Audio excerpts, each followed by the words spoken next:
Kiedy zadałbym wam pytanie, jakie znacie polskie gry? Pewnie co najmniej połowa z was powiedziałaby Wiedźmin, Cyberpunk.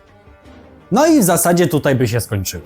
Część z was może by wymieniła Dying Light do Techlandu albo kilka pojedynczych tytułów. Jednak w tym materiale przybliżę wam 10 polskich gier, które moim zdaniem warto znać i wiedzieć, że takowe istnieją. Pozycje nie są posegregowane od najlepszej do najgorszej, a sam format top 10 ma po prostu nadać materiałowi strukturę. W tym filmie znajdziecie zarówno starsze, jak i trochę zapomniane tytuły. Ja jestem Przemo z kanału Nunie i zapraszam na materiał. Numer 10. Green Hell. Green Hell od studia Creepy Jar zabiera nas w głąb Amazonii, jednego z najniebezpieczniejszych i najbardziej dynamicznych środowisk naturalnych na Ziemi. Akcja osadzona jest w rozległej, otwartej dżungli tropikalnej, bogatej w bujną roślinność, liczne gatunki zwierząt i ciągłe zagrożenia ze strony przyrody oraz psychiki protagonistów. Gracz wciela się w antropologa Jake'a Higginsa, który wyrusza do amazońskiej puszczy w poszukiwaniu swojej zaginionej żony. Jedyny kontakt z nią utrzymuje za pomocą krótkofalówki. Ten narracyjny szkielet splata się z brutalną i realistyczną mechaniką przetrwania. Świat gry jest w pełni otwarty, bez wyraźnych barier. To sandbox survival, który pozwala graczowi eksplorować rozległe tereny, zdobywać doświadczenie i uczyć się mechanik poprzez interakcję z ekosystemem. Jak na porządny survival przystało, mamy tu zdobywanie wody i jedzenia, palenie ognia, budowa schronienia i zabezpieczenie obozu oraz kontrolowanie diety, w tym mikro i makroskładników. Gra wprowadza system zdrowia fizycznego, urazy, choroby, zatrucia i pasożyty, które gracz musi diagnozować i leczyć, często przy pomocy ziół i preparatów naturalnych. W pewnym momencie napięcie psychiczne zaczyna wpływać na percepcję naszego bohatera, przez co możemy widzieć różne halucynacje oraz omamy, które stanowią realne zagrożenie dla życia postaci. Środowisko reaguje dynamicznie na działania gracza, zmiany pogody, pory dnia oraz obecność zwierząt i tubylców wpływają na doświadczenie gracza. Ryzyko stanowią drapieżniki, np. jaguary, jadowite węże, pająki, agresywne mrówki czy piranie. Green Hell oferuje zarówno single player, jak i kooperację dla maksymalnie 4 graczy, gdzie wspólna walka o przetrwanie może ułatwić lub skomplikować rozgrywkę. Choć Green Hell wpisuje się w klasyczne ramy survivalu, dodaje do tego własne, charakterystyczne elementy. Mamy tu m.in. inspekcję ciała, tryb pozwalający badać każdy aspekt zdrowia bohatera, rany, choroby, zatrucia i pasożyty, co wpływa zarówno na kondycję fizyczną, jak i psychiczną. Dynamiczny ekosystem, w którym rośliny i zwierzęta żyją własnym życiem, a zmienne warunki pogodowe i światła tworzą realistyczne środowisko, które wpływa na zachowanie gracza. Gra sprawdza się także jako poniekąd symulator oddziaływania izolacji i zagrożenia na umysł, czego wynikiem są halucynacje, a nawet stany zagrażające życiu, jeśli gracz zaniedbuje kondycję psychiczną. Numer 9. ERW 2150. Ciekawostka, jest to jeden z pierwszych RTS-ów w historii, który wykorzystał grafikę 3D. Należy tu też pochwalić jakość wykonania, ponieważ kiedy wiele innych strategii 3D z tamtych lat jest z dzisiejszej perspektywy paskudna, tak ERW 2150 broni się nawet dzisiaj. Bardziej wygląda mi to na grę z 2006 roku, a nie 2000, w którym powstawała. W trakcie produkcji zastosowano technologię Bump Map i Light Map, dzięki którym uzyskano taką szczegółowość grafiki.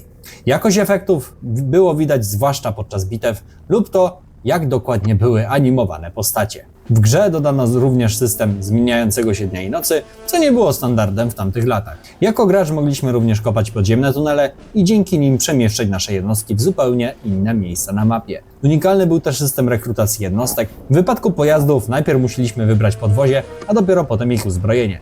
Dzięki temu zabiegowi mogliśmy tworzyć kilkadziesiąt różnych unikalnych jednostek z osobnymi statystykami i możliwościami. Niedługo po premierze gra otrzymała również dodatek pod tytułem The Moon Project, który dodaje 3 rozbudowane kampanie, ponad 50 nowych jednostek i budynków dla każdej frakcji, ponad 100 godzin dodatkowej rozgrywki dla pojedynczego gracza. Numer 8. Chrome. W 2003 roku dostaliśmy grę zbliżoną do Far Cry'a i Crysisa, zanim obie te gry w ogóle powstały. Chrome z 2003 roku to FPS z otwartym światem osadzony w kosmosie. Jak na swoje lata był to bardzo ambitny projekt i nawet dziś wygląda nie najgorzej. W grze mieliśmy bardzo rozbudowaną fabułę. Wcielamy się w Bolta Logana, najemnika, który staje się częścią konfliktu pomiędzy potężnymi korporacjami, które walczą o wpływy w całej galaktyce. Po drodze dochodzi również do ciekawie poprowadzonych intryg oraz zdrady. Warto pochwalić twórców za detale. Chociaż dzisiaj takie zabiegi jak zbliżenie na twarz czy loading screeny pokazujące lądowanie naszego statku na planecie nie robią dzisiaj na nikim wrażenia, tak w 2003 roku nie był to jeszcze standard. Te zabiegi miały oczywiście na celu dodaniu cutscenkom większej filmowości, dzisiaj najbardziej szkaradnie wyglądają twarze postaci, natomiast reszta może się jako tak obronić. No dobrze, ale gdzie jest ten Crysis? Otóż w grze mogliśmy przełączać się między paroma trybami naszego skafandra i mogliśmy m.in. stać się niewidzialni lub mieć zwiększony pancerz. Brzmi znajomo, prawda?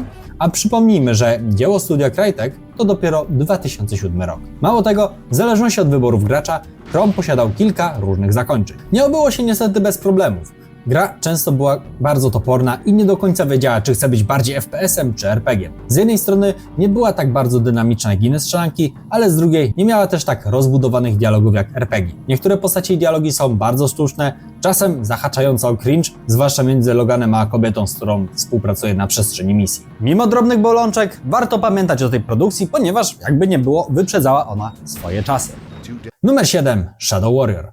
Jest to pozycja obowiązkowa dla fanów oldschoolowych, dynamicznych strzelanek. Nasz bohater Io Wang zostaje wysłany, by wykupić legendarną katanę, na miejscu jednak okazuje się, że właściciel nie zamierza jej sprzedawać. Rozpoczyna się krwawa potyczka, a my zostajemy pojmani. Będąc więźniem, napotykamy wygnanego demona Hojiego, z którym tworzymy nietypowy duet, walcząc z hordami demonów w celu odzyskania potężnego artefaktu. Jak na boomer shootera, fabuła w Shadow Warriorze jest bardzo ciekawa, pełna zwrotów akcji i lore, które wzbogaca nasze przedzieranie się przez kolejne zastępy przeciwników. Oprócz tego wprowadzono również drzewko rozwoju dla naszego bohatera, co nie było wtedy typowe dla boomer shooterów. Tutaj myślę, cała trylogia tego cyklu od Flying Wild Hog jest warta uwagi.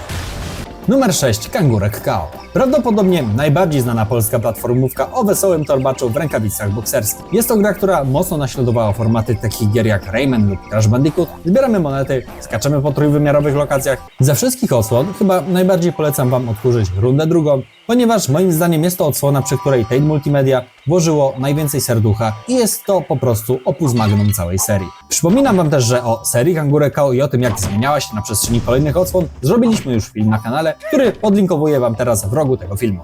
Numer 5. Robocop. Jest to produkcja AA.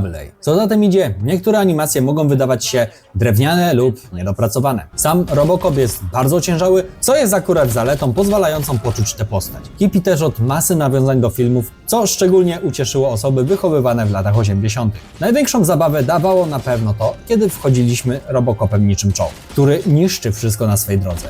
Przeciwników możemy łapać i rzucać nimi o ścianę albo w innych oponentów. Nie jest to na pewno gra dla każdego. Powolny i ociężały tytułowy Robocop ma swój klimat i urok, jednak dla jednych będzie to wada, przez którą nie będą mogli grać, a dla innych po prostu zaleta.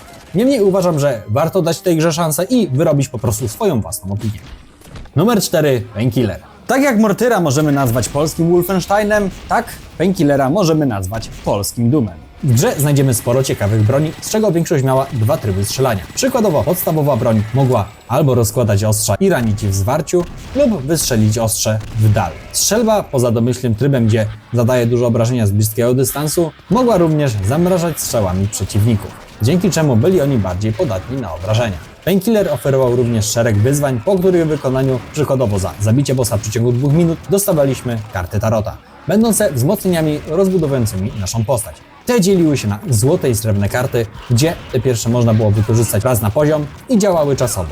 Natomiast te drugie działały cały czas. Gra była chwalona za dynamiczną akcję, różnorodnych przeciwników, a także epickie walki z bossami i świetną fizykę. Innym elementem były zachwycające lokacje, cmentarze, katedry, więzienia, szpitale psychiatryczne, bazy wojskowe i inne imponowały nie tylko dbałością o szczegóły, ale i swoją monumentalnością. Co ciekawe, większość była wzorowana na znanych historycznych budynkach, jak na przykład Wiedeńska Opera Państwowa, Zamek w Będzinie i wiele innych. Gra była, jak na stosunkowo mały budżet, ogromnym fenomenem. Później gra doczekała się również DLC oraz portu na konsolę Xbox. Painkiller zebrał bardzo pozytywne noty zarówno od recenzentów, jak i od graczy, oscylujące wokół 8 na 10.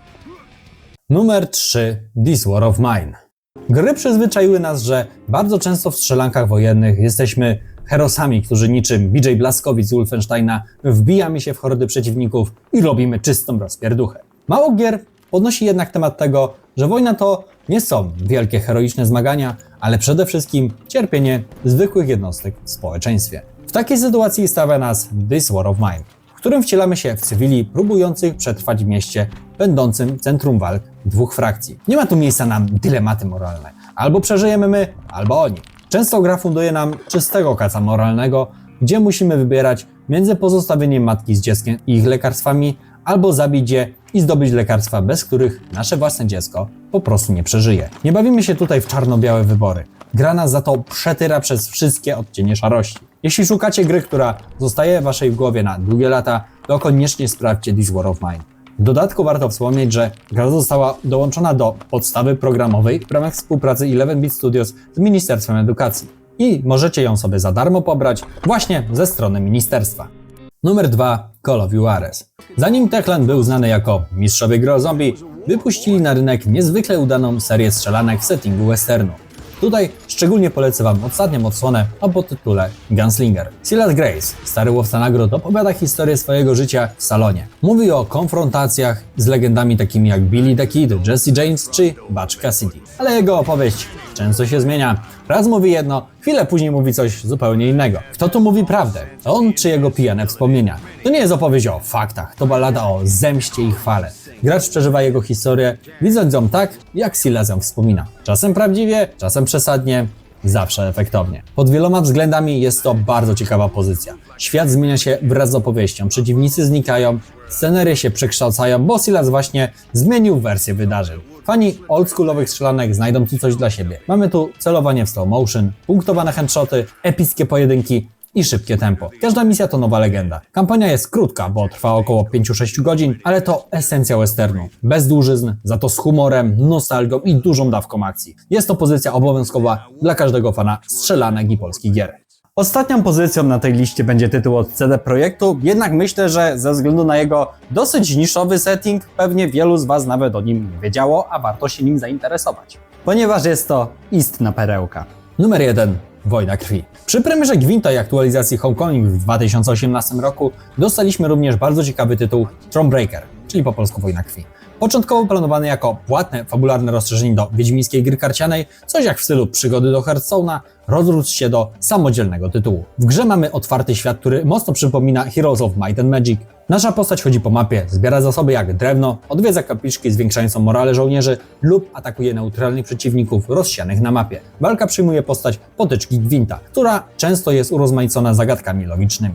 Największym atutem gry jest bardzo rozbudowana fabuła. Wcielamy się w Mewę, królową Lyrii i Rivi, którą znają fani książek Sapkowskiego. Nasze królestwo jest zaatakowane przez Nilfgaard, a my musimy przedzierać się przez takie krainy jak Edirn czy Mahakam w poszukiwaniu sprzymierzeńców, którzy pomogą królowej odbić jej dom z rąk najeźdźców z południa. Po drodze spotkamy wiele barwnych postaci, jedne z książek, inne wymyślone na potrzeby gry. Każdy, kto mówi, że w Wiedźminie 3 były bardzo trudne wybory moralne i każdy miał jakieś znaczenie, powinien najpierw zagrać Wojnę krwi. Tutaj są one na dużo wyższym poziomie. Jakiś czas temu zrobiliśmy osobny film o Wojnie krwi, w którym nazywaliśmy tę grę najlepszym Wiedźminem, w którego nikt nie zagrał. Pomimo fenomenalnym przyjęciu przez krytyków i graczy, gra ledwo wyszła na zero i nie sprzedała się tak dobrze, jak CD by sobie tego życzył. Dlatego był to pierwszy i ostatni projekt spod szyldu The Witcher Tales. Gra na pewno udowodniła, że nie trzeba Wiedźmina na pierwszym planie, aby historia z tego świata była ciekawa i angażująca. Ta gra ma zdecydowanie lepszą fabułę niż Dziki Gon z dodatkami